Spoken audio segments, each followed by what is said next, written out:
Hello, everyone. It's Friday, August the 14th. I have four more great West Virginians to report to you that we've lost. We lost as our 154th death. We lost a 77-year-old female in Logan County. 155th death, an 84-year-old female in Logan County. 156th death, a 73-year-old male in Logan County. And our 157th death, a 97-year-old male in Mercer County.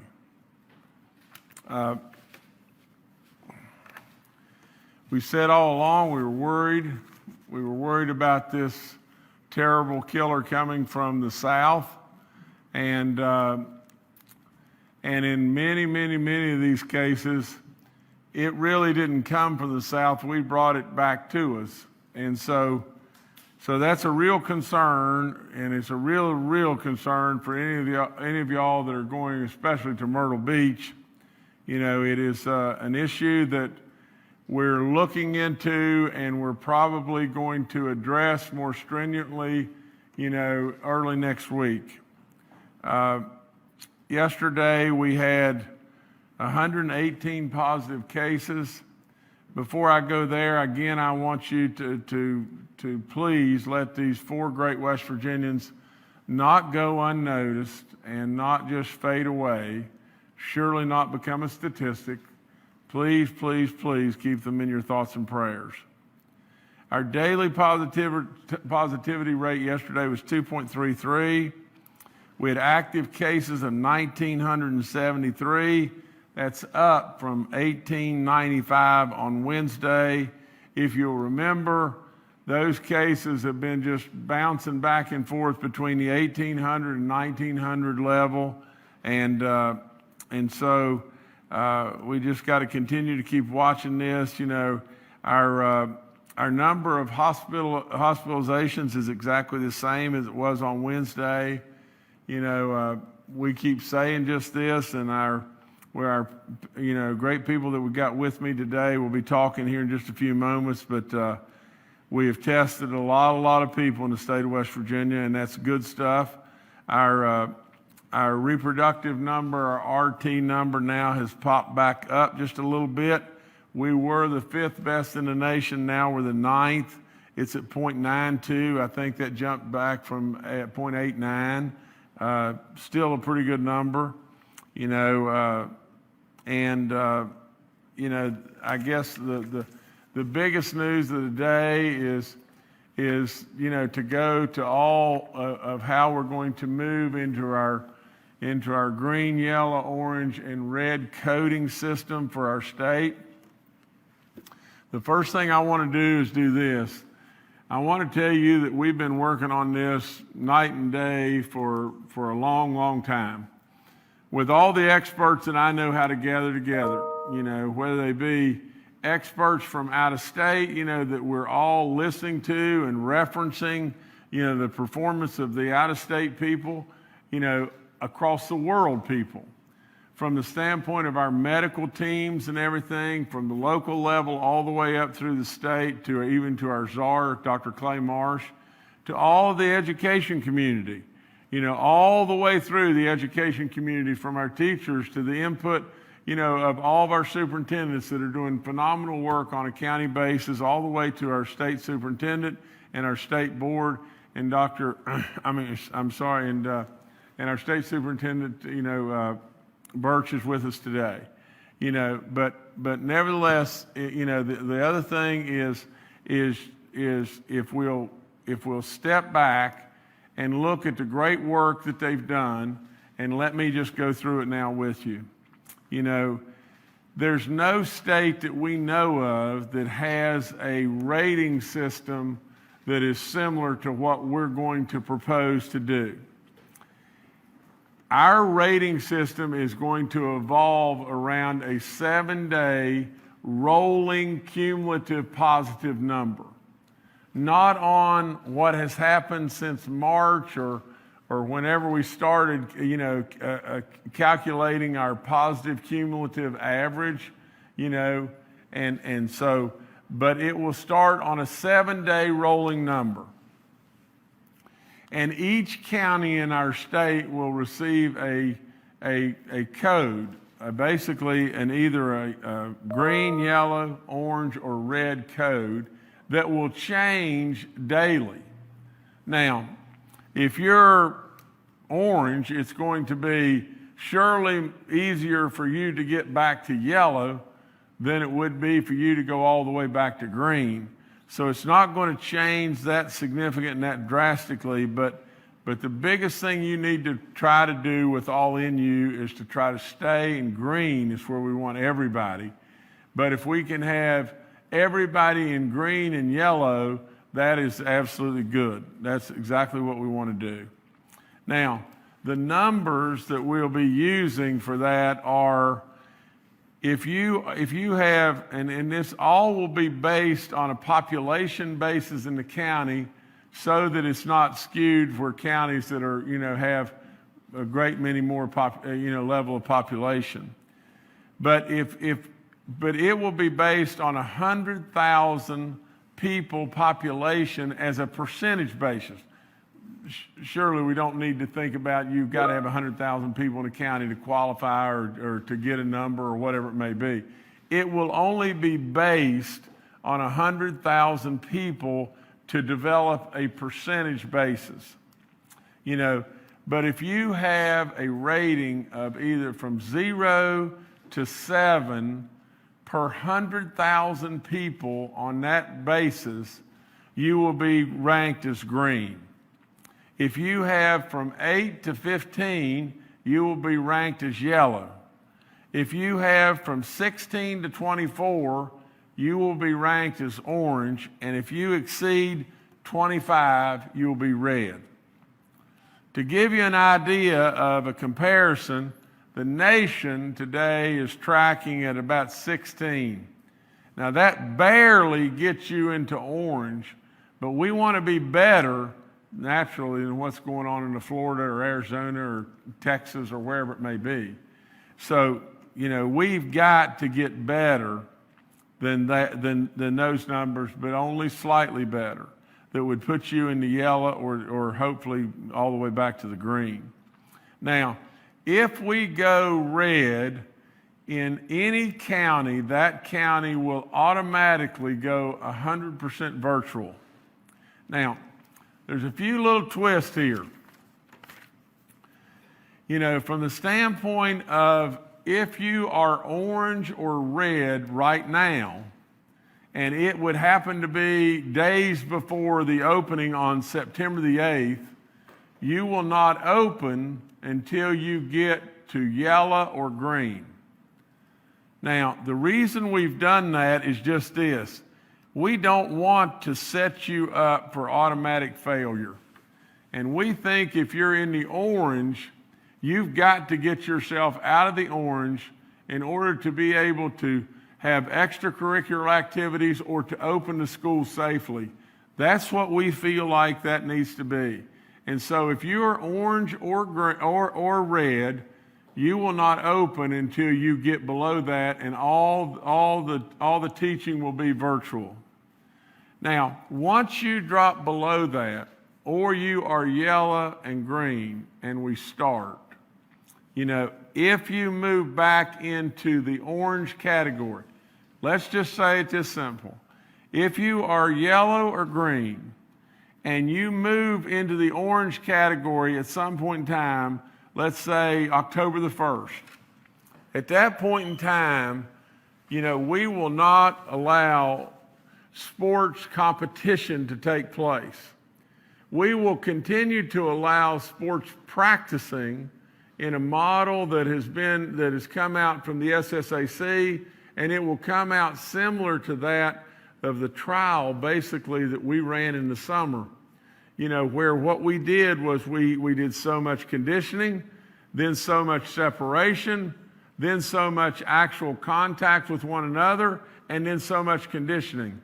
So we will follow that format or some metric of that format if you drift into an orange category as the season goes on.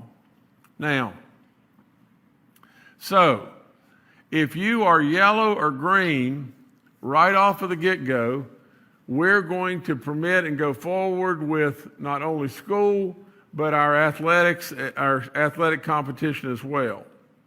Now, from the standpoint of our private and Christian schools, basically, if you do not have athletics there, at a school, then all you really need to be concerned about is the county going red. If the county goes red, we have no choice but to shut you down as well. And the reason for that is just really simple. If the county is blazing red, we got to stop it. We got to stop it everywhere, and we got to take away any possibility that there could be an incident come from your school as well. If you have sports at your school and it's a private or Christian school, you'll follow the same guideline. And that will be if you drift from a green or yellow up into an orange category, you'll still be allowed to practice and do all that. You'll still absolutely be, continuing school. We will not stop school and by going into the orange category for anyone. But athletically, you will absolutely not be able to travel and play in direct competition. You will be backed off to a metric that the SSAC will give us, and you'll go through a practicing or conditioning and everything until your county can drift back down out of that orange level. Every Saturday night at 9 o'clock on Saturday night, we'll be posting we'll be posting at that point in time the rolling numbers that we will use to dictate and to rule over the next 7-day period.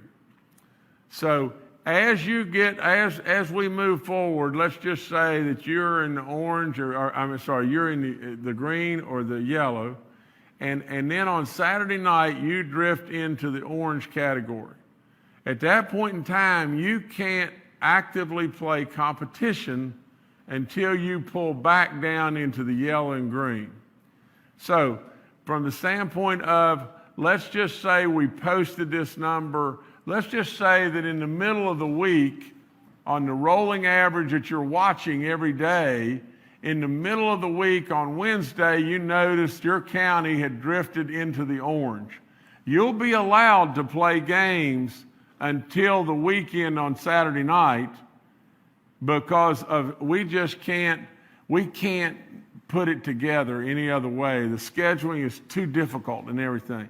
And let me make it even more profound. If on Thursday you drifted into orange, and on Thursday night you were playing, or on Friday you were playing, can you just imagine how that would just disrupt everything and everything? So what we're going to do is, if you drift into orange, we're going to allow you to play until Saturday night at 9 p.m. And then from that point forward, you'll have to get yourself back down into the yellow and the green. Now, what happens if on Wednesday your county goes to red? If it goes to red in any and all situations, immediately at that point in time, not only will all sports activities stop, but school will stop as well, and we'll go 100% virtual. Now, we have a map that we're waiting on from the DHHR right now, and we don't have that map to show you, but everything will follow a map, and every reference will follow a map with every county on the map. Now, that map we don't have right yet, but today, if we had that map to show you today, what we would show you is Logan County would be in the red. We would have 2 counties in the state in orange, and they would be Mingo and Grant counties. So if we were going back to school tomorrow, Logan, Mingo, and Grant County would be 100% virtual, and that's all they could be. Now, also I want to say one more thing about Grant County, and it's just this. It is the interpretation of how these outbreaks are done. We're all concerned about one thing, and that's community spread. Everything is community spread. When we have an outbreak in a nursing home, or a correctional facility, it doesn't necessarily involve the entire county, and it would be unfair to give the county a red rating because of a situation at a correctional facility or one nursing home. So here's what we're going to do there. We're going to rate the inmate or the residents of a nursing home facility or that type of facility as a 1. So if we have an outbreak of residents at a particular nursing home, they're going to only count as 1 in the county, green, yellow, orange, red calculation. And the staff members, however many staff members are infected, are going to count at 50% of the level of the total staff members. So in other words, if there were 40 staff members, that were affected, 20 would be your number that you would use. Now, the reason we do that is to try to make it not become biased or not become skewed. Now, just remember all this, that everything that we do in regard to schools is basically centered around the county rules. The counties, the superintendents and the counties are the ones that are coming out with the variations, whether it be hybrid, whether it be, fully virtual, or it be school. Now, stay with me and just think about this because it's been complicated, I know. But if you're in a county and that county's green and the school's opened and absolutely, you're encouraged and to take your child to school, and you don't want to take your child to school, that's fine. Remember all the time that locally, the local superintendents in each county have put together programs that are 3 ways. They're in school, completely virtual, or a hybrid. Your choice, parents, your choice to how you want your kid to be educated is your choice. And that's why we have the 1,000 points of light, the wireless stuff that's all going up like crazy right now. And that's how we're trying to get set up to give you more flexibility to the parents. We're going to give, the local counties surely have more smarts about what's going on in their county than we have in Charleston. So they will be making up, the guidelines and everything for their county. But you will have three mechanisms to go, even in a green county. Now, what do we do in a red county? In a red county, you only have one mechanism because the school will be closed. The only mechanism you have is just simply to go 100% virtual. So that's how all that will fall into place, and that's how everything will work. And to go back real quickly, I would just say every Saturday night we'll be posting the map, from the standpoint of how we're going to regard extracurricular and everything. We'll go with that map on Saturday night. As far as if we ever go red, at that point in time, we do not continue to play for a couple of days. If we ever go red, we shut everything right down. From the standpoint of our private and Christian schools, if we go red, you're going to have to shut down. If you have sports and everything there, if we go orange in the county, you're going to have to go to practice only and not competition. I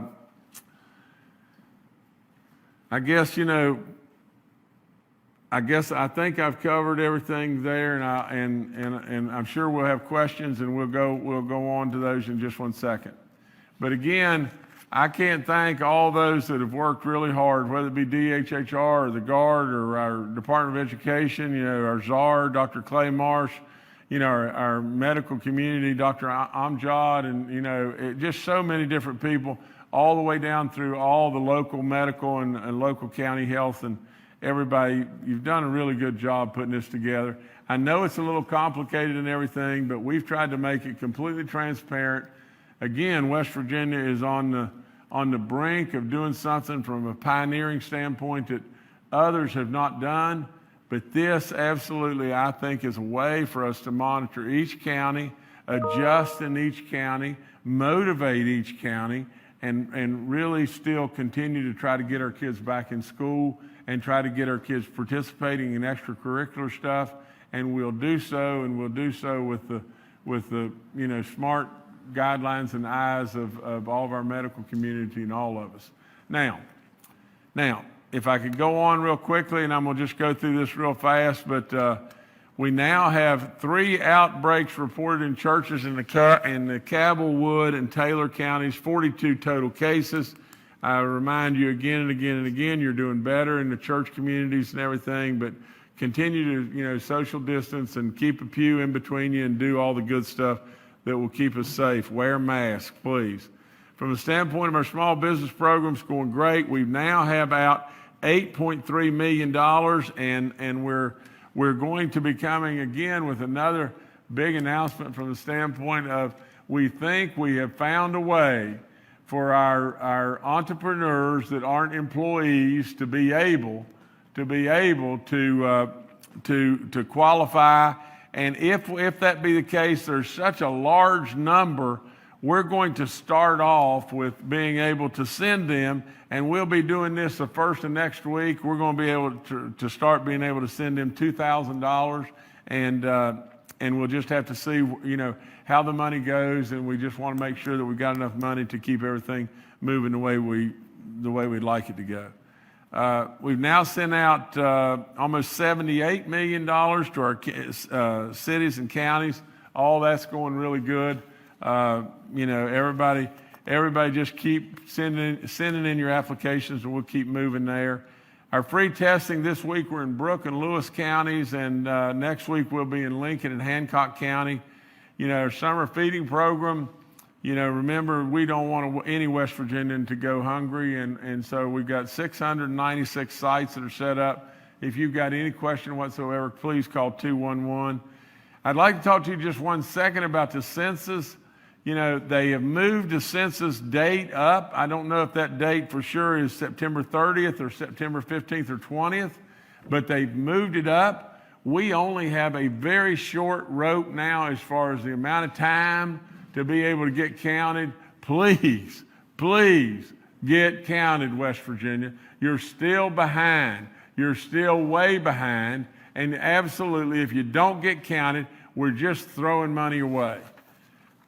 I want to just update you about a veterans nursing home. All the residents at the West Virginia Veterans Nursing Facility, 84 have been tested, and all came back negative, which is great. 183 staff are negative. We're still awaiting 9 additional staff tests, but I want to thank our administrator, Sherry Reed, and all of our staff. Great job.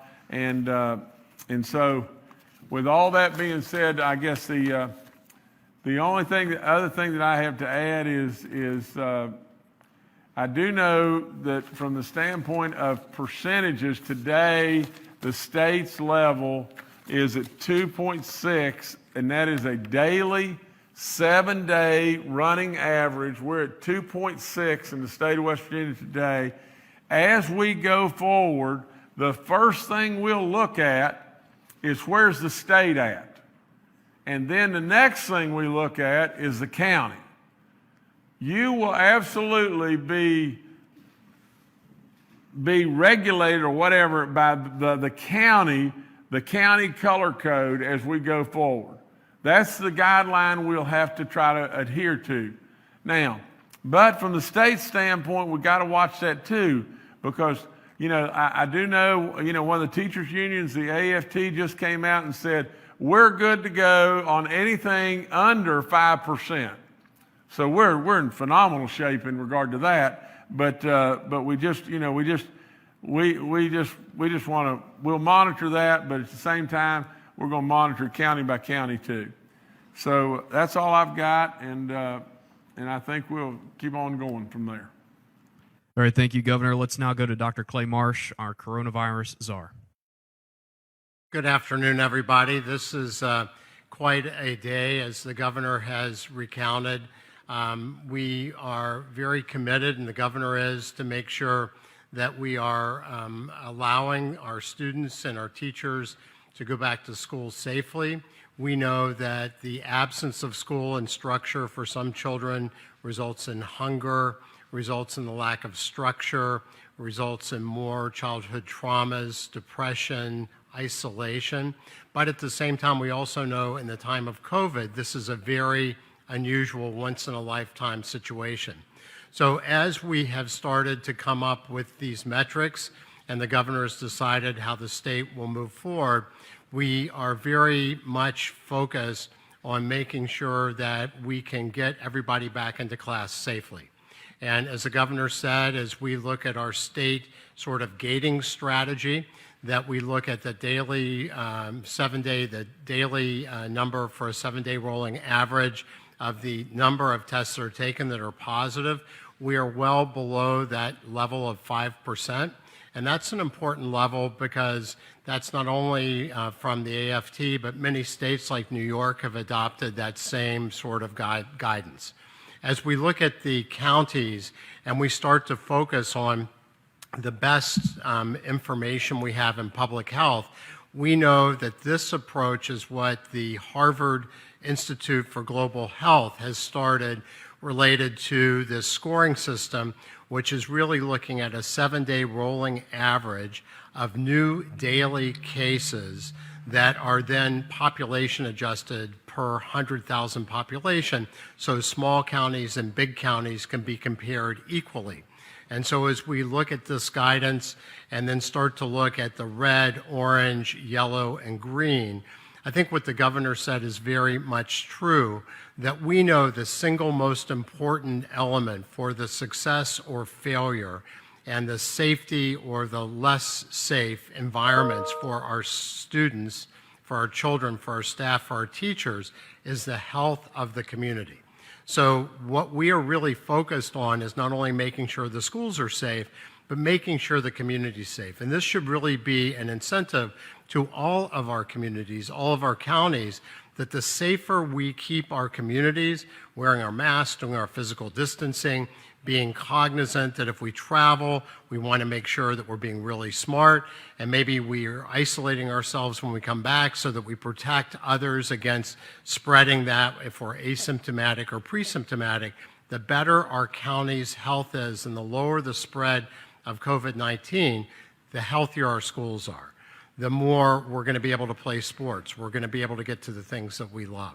So this is, I believe, a very safe and innovative approach to make sure that we are trying to balance the need to get our students back in class, to protect them, to protect our teachers, but also to make sure that we are providing very specific guidance that if something is not going as well as we would hope, that we're able to pivot rapidly and with agility and make sure then that we are always doing the right thing to make sure that we are protecting the well-being and protecting the people that are the most deeply involved.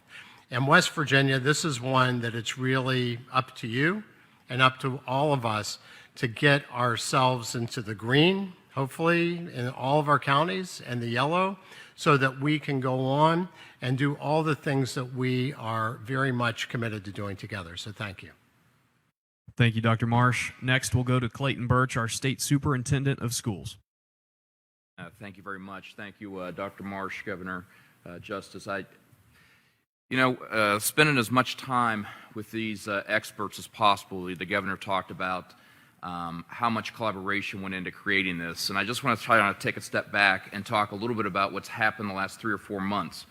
I appreciate that we're focusing in on our superintendents and our school leaders and our teachers. I don't want to leave out our parents and community members. 60,000 of you have reached out to the Department of Education, taken a survey. You've taken surveys for your local communities. We want to make sure that everybody's voice was heard as we put these plans back together. Well, today's August 14th. Those plans are due to the Department of Education today. And it was important for us to have those plans done in a very thoughtful manner, a manner in which I want to reiterate a few things that were said before. Parents had options. We wanted those plans to be in the hands of the local superintendents and the local county boards. They know their communities better than I or anybody in my department knows here in Charleston.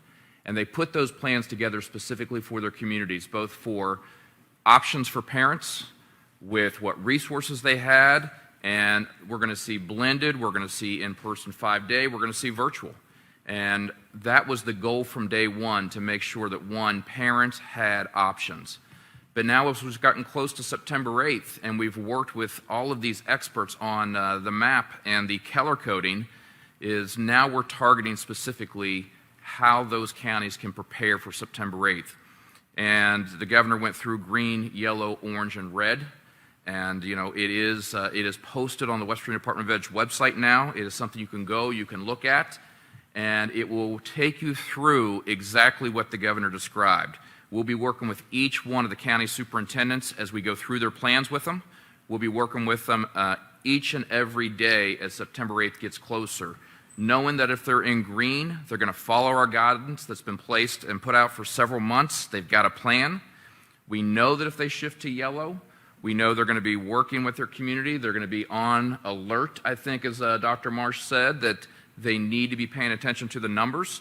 We're going to continue working with our children and families, how to make it safe, how to make it healthy. I think our teachers are going to play a pivotal role, as well as our service personnel, in making sure we're all staying on track. But it's when you reach that orange that the governor and Dr. Marsh described, that it is a heightened community transmission rate, and we've got to do more strict mitigations. And it's going to be a lot of work to work in the community. It's going to be I know that Bernie Dolan and the SSAC are going to follow this map just like the rest of us. It's going to reduce that competition down to practices only, and we're trying to stay out of the red. But once that red hits, it is immediately a closing of in-person instruction. We go to those remote learning plans. Our students are on virtual learning.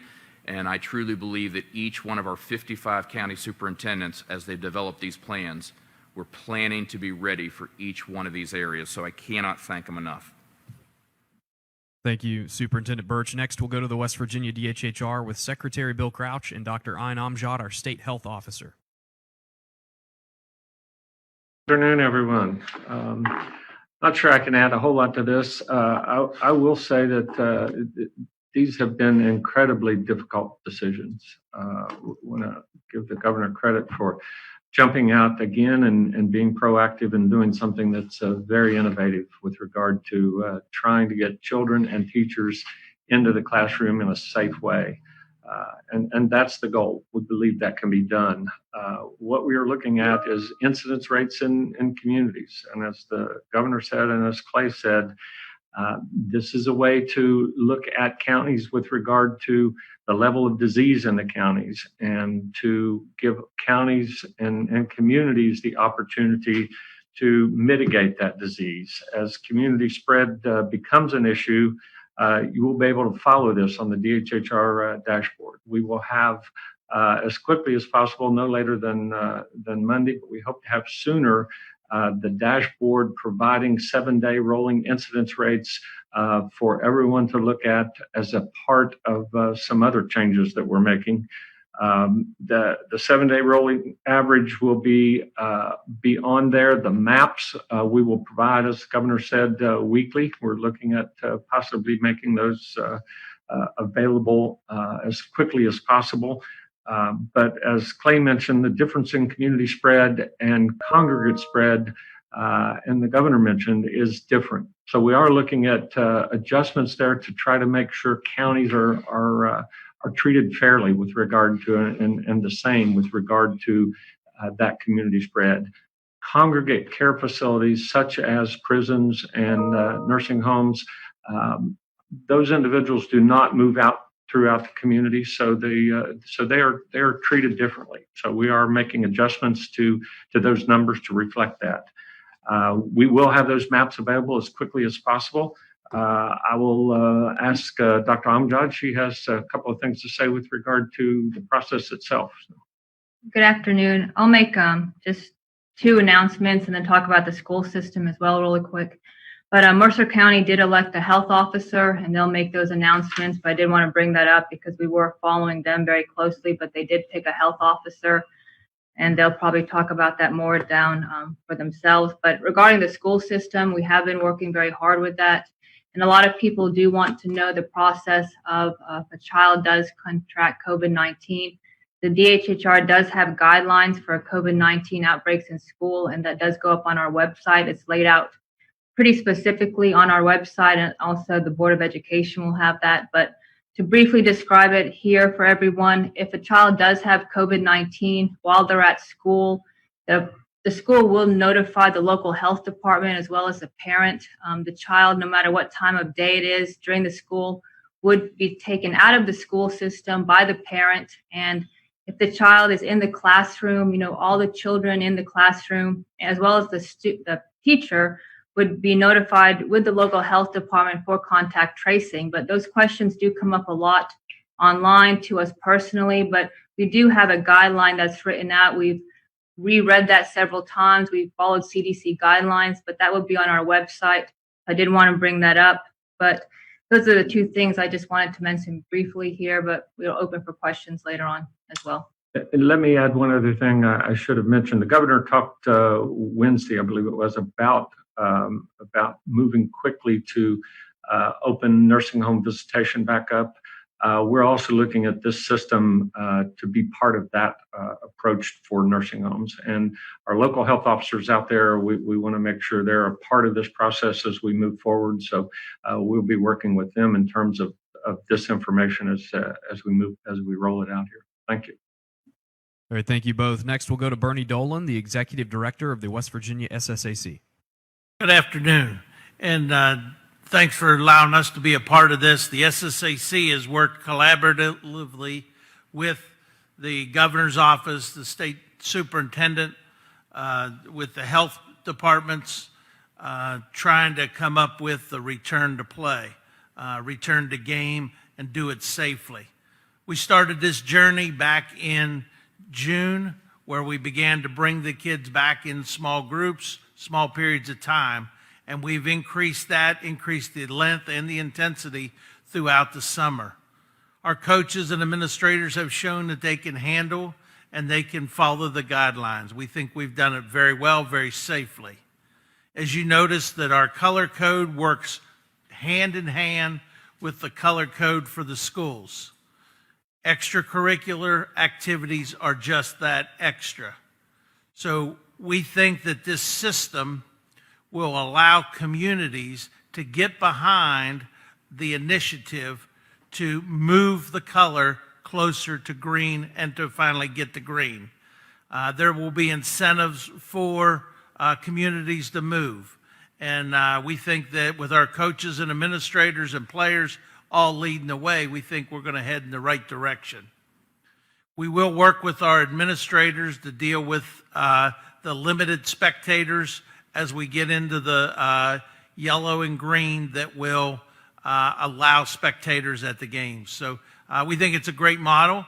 I'm on a call weekly with the Section 8 people, Section 2, which is our 8 surrounding states, as well as a National Federation weekly call. And I don't know of any other plan that's out there that's like this, that incentivizes the community to get better, not only to be healthier, but allow more activities to go on.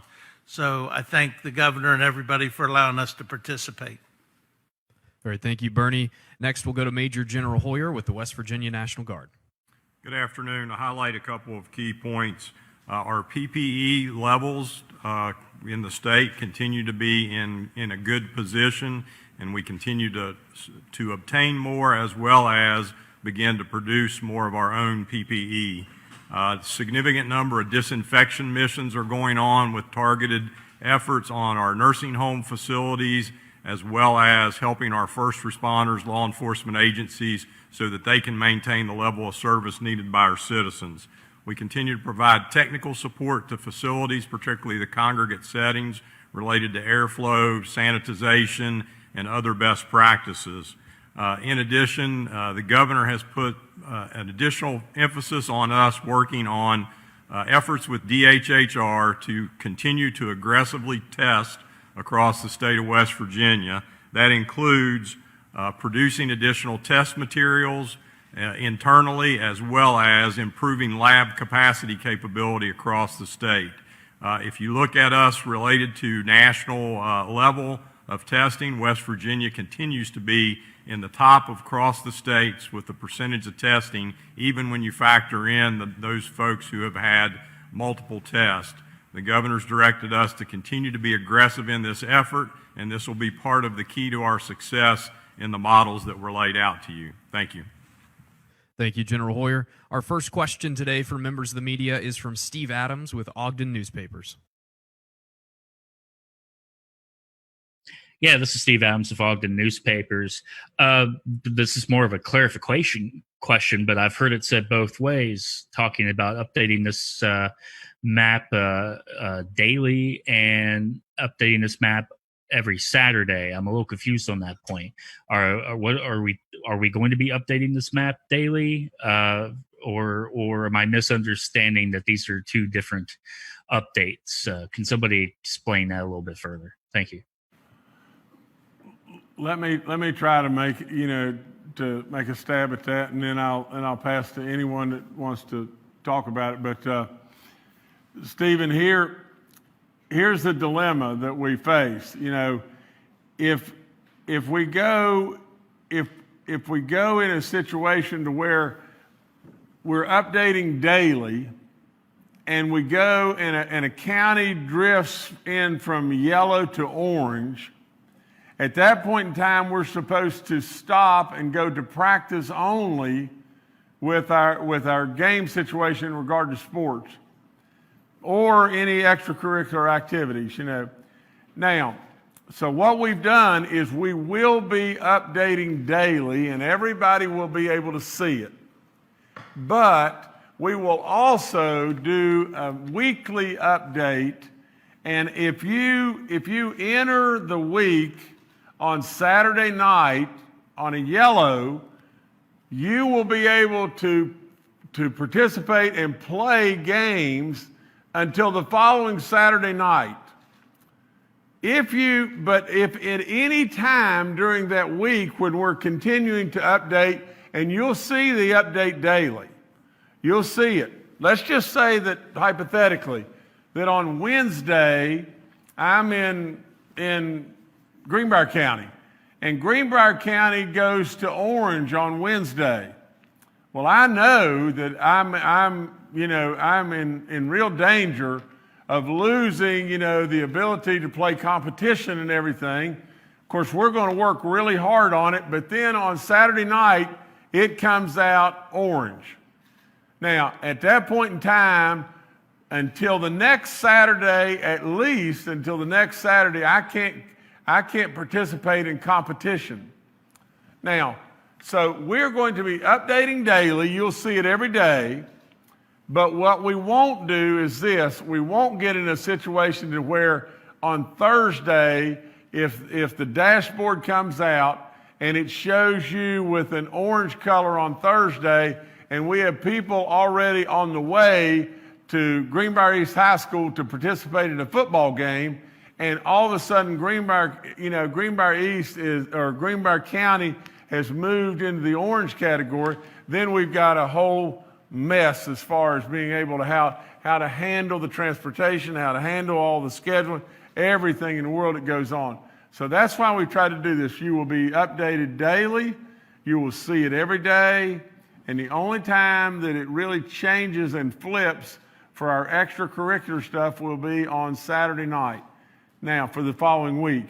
Now, the other thing, though, if we go red at any point in time, At that point in time, the school shut down, the sports are shut down in their entirety. Everything shuts down right at that moment. We don't wait till Saturday, we shut down right then. So that's basically what it is. All right, thank you, Steve. Next, we'll go to Brad McElhenny with West Virginia Metro News. Hi, Governor. Hi, everyone. As you've acknowledged, it's a fairly complicated plan with a lot of moving parts. Could you give us a more bird's eye view of the leadership methods to come up with this plan? And what I'm wondering is, were there meetings? Was it you as the chief executive saying, well, this is what I envision, asking Dr. Marsh and others, Secretary Birch, Superintendent Birch, how would this work, kind of cobbling it together until finally it was something that made sense to you? And at what point did you feel like you had a finished product where you could say, all right, well, this seems like it'll work, let's present it to the public? Thank you. Okay, Brad, I'll try this. First and foremost, we have had so much collaboration here, it's unbelievable. And it's really good. It's been really, really good. Especially from the standpoint of all the feedback that's coming from our county levels, whether it be the county health departments, whether it be the county superintendents, all the plans that have been in motion on how, just imagine if you were a county school superintendent and you were putting together a plan on how you could go back to in-school teaching, how you could go fully virtual, how you could go to a hybrid, how you could go to taking care of all these kids and their meals and all the support services and everything. It is an absolutely monumental task and all the job that all these people have done. And all that information is flowing, and it's flowing to this panel that's up here, as well as our DHHR and Dr. Amjad and everything, and all those that are working it. And then it's all feeding to me nonstop. Now, how I go about trying to do any and everything you can do is just this way. I first try to write down, if we could have utopia, if we could have what we wanted to have happen in the very best way, what would it be? Well, it would be able to go back to school and it be super safe for the kids, our teachers, our service personnel, and everybody. That's exactly, and go back to being able to play sports and it be super safe for everybody involved. Now, you got a lot of curveballs in to work through and a lot of wickets to go through to be able to get to where we can do that as best we possibly can. So now we got a plan. Now we got a plan that says, if you're in a green county, we're ready to go. Just think about it. We have counties within the state of West Virginia that almost have no cases. Well, for crying out loud, I had a superintendent come up to me just the other day, and I'm not going to tell you the county and everything, but he came up to me the other day and said, listen, Governor, we're in such a rural county, we don't have any cases. We don't have really anything other than to do for our kids and everything. We want our kids to come back to school. And Governor, if we don't have any cases here, our parents want the kids to come back to school. And Governor, if we would happen to go 100% virtual, Governor, we're in a rural county and a lot of our kids or parents or whatever are going to have to drive a long ways when, Governor, we don't have any cases here and we need to just go back to school. Well, you see, you got that. And you got the situation with real hot spots where we're red. And so you've got to absolutely do different things in different counties in a different way. And so the net of the whole thing is this has been the culmination of a ton of work from a lot of people. And I congratulate everybody. This is a heck of a plan. Do we have to know that we've got to be light on our feet and be willing to pivot and everything? Sure. But this is a plan like West Virginians do over and over and over. You see, we have been the first in the nation. And here we go again with a plan that motivates our people to try to do better than they're already doing, and they're already doing great. It motivates our people. And not only that, it gives us the opportunity to really have a metric, a scientific mathematical number in order to be able to measure us, that leads us and dictates to us what we're going to do and how we're going to do it. So anyway, that's how it is, Brad, as best I can tell it. All right, thank you, Brad. Next, we'll go to Amanda Barron with WSAZ. Hi, everyone. Amanda Barron with WSAZ. Can you talk about how counties will be prepared and how they're preparing to be able to flip on a dime if a county would go red? Also, if a county does go red and things are immediately shut down, what time will parents know that the day before so they can start planning ahead? Okay, I'm gonna defer to our Superintendent Clayton Birch. Thank you, Amanda. So the plans that we're bringing in, that is one of the things we've asked the counties to do is, again, being very clear with parents the options they have first and foremost. In-person, blended, virtual, and that's really where their target has been. However, each one of these counties have been asked to have a contingency plan. That is, if they go red and they have to go and resort back to remote learning, they are ready to do that. This is not like March when we were in a panic state, when we had to make a decision to close. This is very different. They've been planning for months.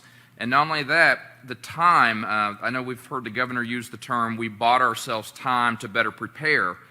What I'm seeing is each one of those counties, as part of their return plan, they're spending a lot of time with their teachers and service personnel preparing for September 8th, but also preparing for if they happen to go red. They are much, much better prepared. All right, thank you, Amanda. Next, we'll go to Ryan Quinn with the Charleston Gazette Mail. Thank you.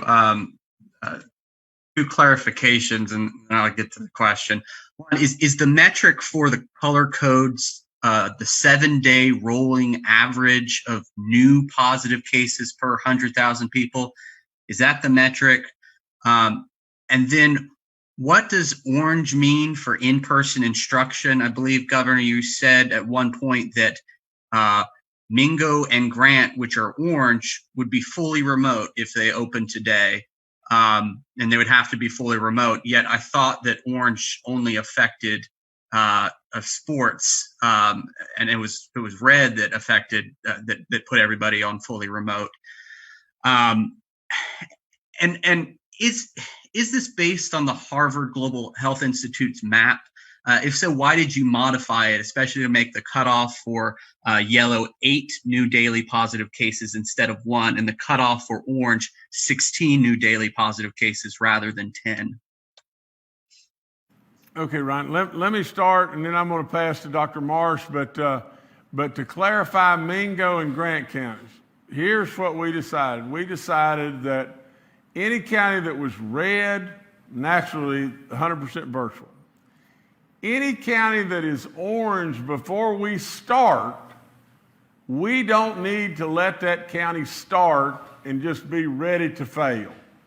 And so if you are orange before we start, you're going to have to go 100% virtual until you get down out of the orange.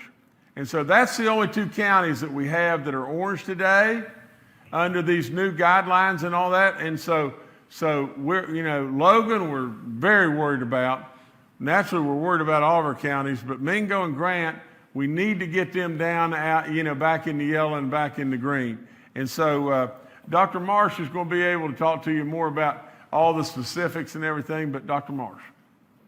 So thank you for the question. The answer to the first part of your question is that we are using the 7-day rolling average of daily new cases that are identified per 100,000 population as the rolling average metric. So each day it updates to the previous 7 days. As far as the inspiration for the model, as you rightly point out, the Harvard Global Health Institute and their approach is the sort of the inspiration for what we did. The challenge with that model, though, is that's never been validated on small states, and it's really an agreement of public health experts. So as we talked, we did not want to create something that wouldn't be effective for very small population counties, which is the reason why we work with our public health experts and started to adjust some of these frameworks so that we have these new metrics. And the public health experts in our group that we rely on are closely monitoring with us the way that we're applying these metrics, some of the issues the governor had pointed out around the congregate setting versus the community setting. So we believe this is a proper model for the state of West Virginia. All right, thank you, Ryan. Next, we'll go to Kenny Bass with WCHS and Fox 11. Hi, this is Kenny Bass with Channel 8 and Fox 11. I have a question for Dr. Marsh. Doctor, we've heard from the SSAC about the importance of playing. We've heard from the governor about the importance of playing. I'm sure you share their opinions about the importance of playing games. From a medical standpoint, can you walk me through how playing football is safe for students when they're on the lines lined up 6 inches apart and exchanging bodily fluids throughout the entire affair? Sweat, spit, in some unfortunate cases, blood, etc. So can you go from a medical standpoint what your recommendation was as far as West Virginia playing football this fall? Thank you. You go, Governor? Sure. Okay. Well, thanks, Kenny. You always ask really straightforward, easy questions. I'm kidding. But it's a good question. You know, I think that like everything else, there is no, there's nothing in today's world without some risk and benefit. And we know the benefits of organized athletics. We know that it's good to have people in better physical condition. We know it teaches the lifelong skills of discipline and teamwork and resilience and all that. But I think you're raising a really important question, and this is a different time. And what I would say and what I go back to is really how we practice in other disciplines like medicine. And in medicine, what we are obligated to do as care providers, and I think that as representatives and leaders of the state, I think we're obligated to make sure that we are focused on 4 real principles. The principle of autonomy, which is the principle that each person should be able to make their mind up for themselves with the appropriate information and with the ability to make that decision. If you're a minor, certainly with your parents. The second one is beneficence, which is that we're doing things to try to create good and not try to do harm. Number 3 is that we are just, that we are applying this evenly. And the fourth one is that we are providing informed consent, which informs people of life-threatening complications and usual complications. And I think it's our obligation as leaders, as coaches, as schools, as our, the governor, to make sure that we are instructing all of the people involved that they need to understand the risks and benefits of participating in the sport. And we have laid out a plan that we hope will make an impact on community spread, which is an important consideration of safety and non-safety in this time of COVID. But I think that decision should really be left, as long as the community control is appropriate, to parents and students working with the coaches and the schools to decide what risks and benefits that they are willing to take in this era. All right, thank you, Kenny. Next, we'll go to Charles Young with WV News. Hi, could someone explain why we're going with new daily identified cases as opposed to total active cases in a county? Like Kanawha County right now has over 300 active cases, which I think by this metric wouldn't make them red, but that sounds like a lot of cases. Could you just explain that for me, please? So that's a good question. Again, we're really going off of the Harvard Global Health Institute model, and this is a model that's really generated by public health experts. And the rationale is that as we go forward and we count this, it really does account for the number of new cases. And in big counties like Kanawha County, where you have more people, then we want to be careful about not reflecting things just on a quantitative measure of county to county, because some of our counties are very lowly populated where other ones have larger, much larger population centers. So the idea behind this is we actually do this at a metric that can change as the rate of spread, new cases on a daily basis, are impacted, which then reflects more concurrently the activity and the status of the county. If we wait for the number of cases to be cleared, the active cases, then that would generally be a minimum of 14 days to see any change. And this model changes things much more rapidly and does it on a population adjusted basis. Come back to me just 1 second, please. And I think this was Charles, is that correct? Charles, keep in mind this too, Charles, we are leaving so much of these decisions to the local people as well. I mean, it may very well be that, from the standpoint of if Kanawha County were green and they wanted to go 100% virtual and everything, they have the right to be able to do that. All right, thank you, Charles. Next, we'll go to Mark Curtis with Next Star Media. Good afternoon, Governor and cabinet members and staff. Governor, I'm going to borrow one of your colorful phrases here in my question, and I promise I'm not trying to start a food fight here, but I did consult with a number of legislators this morning from both parties, and all of them expressed frustration that they feel they're being left out of the loop. They're not being consulted on some of these things, like what was announced today. Your thoughts?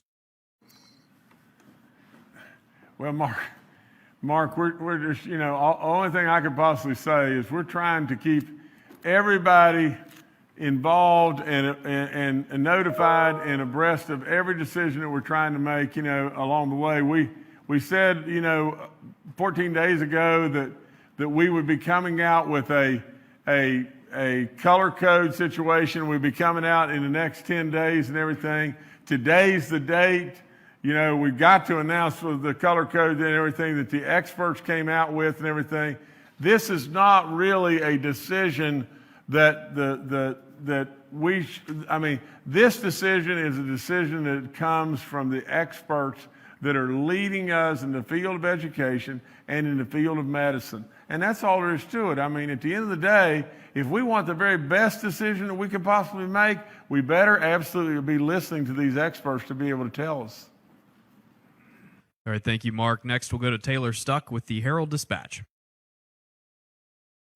Hi, everyone. It's Taylor with the Herald-Dispatch. I have a question about churches.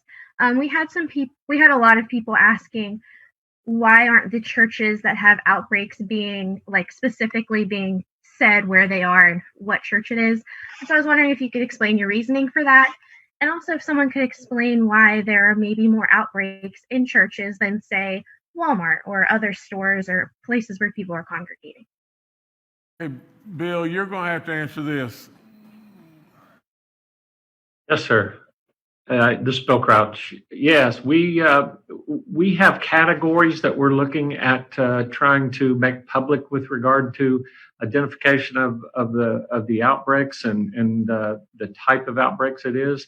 We don't publicize all of that information because of confidentiality. The local health departments and local health officers sometimes make that information public, and it becomes public through the press.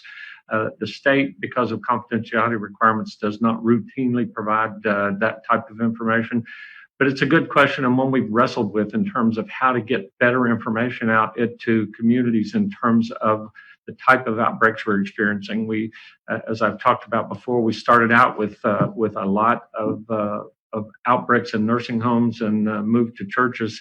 Now outbreaks are all over the state, from again, as I've said, golf courses to baby showers to weddings and funerals. So there are quite a number of groupings there that we are looking at trying to maybe make public so folks have a little better idea in their county and their communities of what's going on. I'd like to add to that too. I've talked to the West Virginia Council on Churches and Bishop Steiner Ball here in Charleston, and a lot of the church members did feel like having their name publicly mentioned in the media did not help them. We've reached out to a lot of them to see how we can help them find ways to do their services online, find out ways they can hold services safely, whether it's through masks or other mitigation efforts. And a lot of it is private. They did feel like they were being stigmatized by the media. So some of those things are private, and if it needs to be out there, it could come out by itself. But things like that don't need to be stigmatized or anything. But we're trying to help them and help their community because it is something personal. They do want to worship, and we don't want to have it, given a different light. But we're trying to help them find ways to worship safely, and that is something we're trying to work with them, not make it a bad thing for church members. All right, thank you, Taylor. Next, we'll go to Dave Mistich with West Virginia Public Broadcasting. Hi, Governor. Hi, everyone. My question is about, I guess the concentration of deaths across the state. A colleague of mine pointed out to me, I believe it was yesterday, that if you look at past the 100th death, many of them are located in the southern part of the state. And I'm just curious if we have any idea why that is, one, and two, is it a matter of hospital and medical resources in that part of the state? Okay, I'll answer that real quick, and then I'm going to come back to Dr. Marsh on the last question. He wanted to add one thing to the last question. First and foremost, I've said this over and over and over. Everyone needs to know that this situation happened in the South, whether it be Florida or Texas or Arizona, and then it went to Mississippi, Alabama, and then all of a sudden it was in Tennessee, and then all of a sudden, voila, it's in Kentucky in a great big way. Now, in addition to that, over and over and over, we see that the problem that has happened is we West Virginians are going on vacation, primarily Myrtle Beach, and we're bringing it back to us. So from the standpoint of the southern travel and everything, that's what's happened more than anything.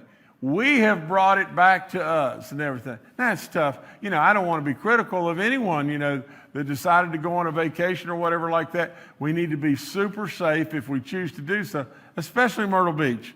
So that's the reason. The reason is real simple. This thing is migrating from the south, but way more importantly than that, two words are the reason to this problem: Myrtle Beach. Anyway, Dr. Marsh, So I just wanted to make two comments, if I can, briefly.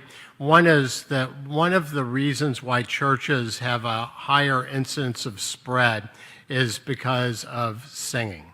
And we have to be really careful as we are with each other and sing that we do need to be appropriately physically distanced away, and we need to wear our masks because we know that there are super spreader events. The one in Washington is the most well-known, where during a 2.5-hour choir practice, one person infected 56 of 62 people. So that is a reason why churches have more risk. The other thing, in addition to what the governor said, clearly travel-related problems, when we started this, we said that the Kaiser Family Foundations rated us as the most vulnerable state in the country.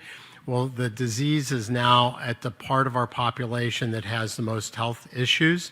And so as we see that happen, we know that there's a higher risk of bad outcome and more severe impact of COVID-19 on our state. All right, thank you, Dave. Next, we'll go to Paul Mullen with WCBC.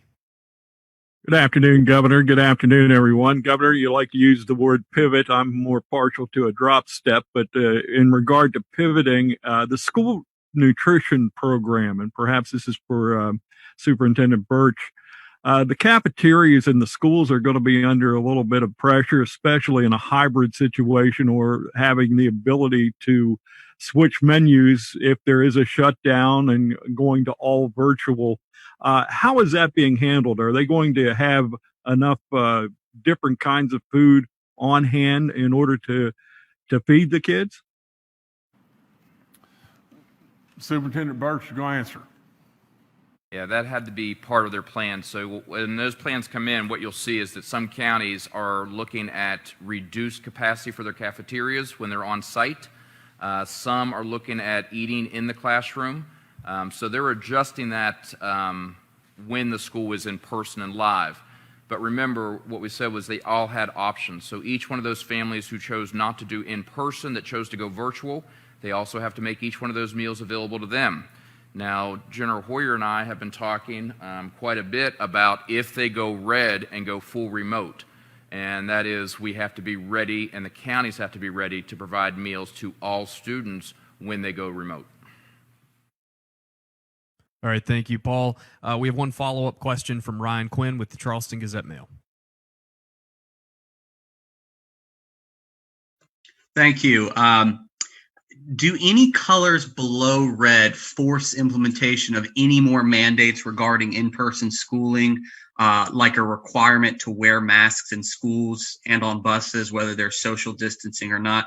It seems like nothing below red means anything for in-person schooling. And so I'd like to know if any more mandates are put in for yellow or orange. Secretary Birch, go again. Or not, or Superintendent Birch, I'm sorry. I'll begin, and I know that Dr. Marsh or Secretary Crouch may want to jump in. So, Ryan, there are additional requirements. We looked at orange. We've said that orange is, especially orange, is at critical stage. So what you'll see on the document that is posted is that we did go back and we required grades 3 through 5 in congregate settings, riding the bus to wear masks. Grades 6 and above, you will see that'll be on there. We've also looked at beyond extracurricular and athletics, but activities within the school being restricted when there's groups coming together. But I think, Dr. Marsh, I think that might be... Well, part of President Trump's instructions from the White House of going back to school includes a lot of education of not only the teachers and the staff, but for parents and students. And we are encouraging at all times students that are able to wear masks, to physically distance. There's instructions for teachers about trying to keep smaller groups of students together, so-called cohorting or podding, so that if a student in that group becomes ill or gets COVID, that it would limit the spread to the rest of the class or the rest of the school. So there are a number of best practices that are already in place. And I think that the key will be at the local county levels of the school boards to make sure that part of the plans are to appropriately and in detail instruct and educate all people in the schools about the best practices, hand hygiene, mask wearing, physical distancing, cohorting. Those things are really important to prevent outbreaks in this time of COVID-19. So thanks for that question. Governor, if it's okay. We also don't want to minimize the role of the local health officer and the local health department out there.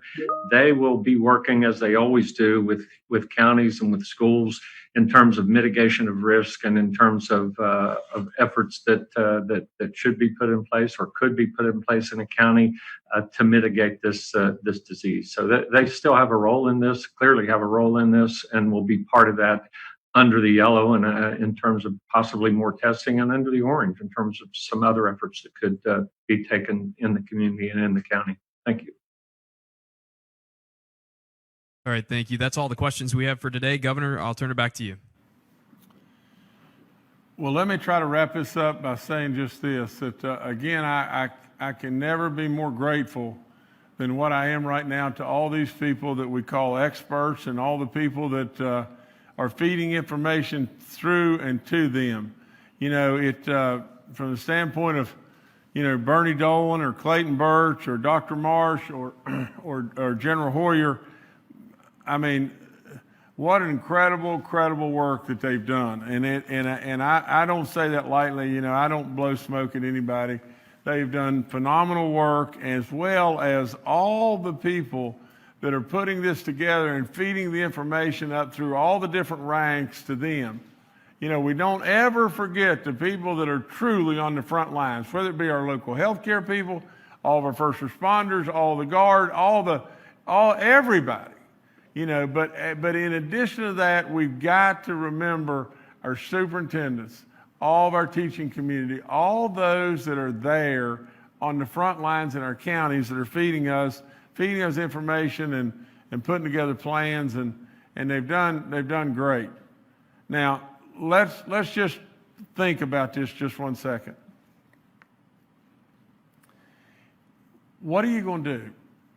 I mean, when it really boils right down to it, you know, if we're going to decide that the best alternative is you've got kids that we haven't seen or nobody's laid really eyes on them maybe in 5 months, and all of a sudden, you know, if we just left it that way, we'd have a lot of real problems, would we not? We got 30,000 kids in special needs. We have so many different ramifications of hunger and meals and love and appreciation and just support. There are so many aspects here, it is unbelievable. And so what we have tried to do with All In Us is we have tried to find a way that is the safest possible way that we can do it, and continue on with education and continue on with trying to do goodness for our kids, fairness and goodness for our teachers and our service personnel and all. Fairness to those that we may just lose falling through the cracks that are some way clinging on from the standpoint of athletics. So many different aspects that you're trying to look at here. And let me tell you, I mean it when I say this is the greatest state with the greatest people. It doesn't surprise me that here we come again with a plan that nobody's really thought of, and done it in a way that we can motivate our people, motivate our counties, really, and take care of our kids, do everything under the sun, while we have a cumulative positive rate of 2.40. You know, we have a daily 7-day running rate of 2.6. You know, other states would kill to have those levels. We absolutely are a good state with good people that's absolutely produced a miracle after miracle after miracle. I want to say one last thing. For those that are on the outside, you know, whether they be in one party or another party, we should all first and foremost be West Virginians. Every day I come here, every day I tell you what we're going to do. Every day I solicit all the input and everything that you would love to participate. My door is always open. Our door at the governor's office and all of our doors are always standing there saying, come on, just tell us what you think. Tell us what you want to do. Give us an idea. We listen. We absolutely listen always. Now, from the standpoint of sitting on our hands and not doing, well, you're not going to catch me doing that. That's all there is to it. We're going to keep doing stuff, and we're going to keep moving forward, and we're going to keep doing the very, very best we can possibly do. And so from the standpoint of just sitting back on the sidelines and maybe saying, well, why not, you know, do this and that and everything else? The doors are open. We beg you to come and give input. The input we're gathering, the net is really wide and everything. But at the same time, you know, don't sit there and absolutely don't think that this train is not going and it's not going north, because that's what I do. And that's all there is to it. Now, we got some level of pushback in the same thing in regard to the CARES money, did we not?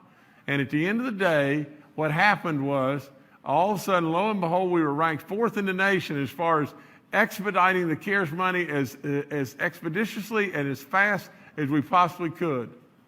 This state's doing good stuff, and these experts have done a whale of a job, and I'm really, really proud of them. So thanks again to everyone here and all those that are out there that are doing it, and especially thank you, West Virginia.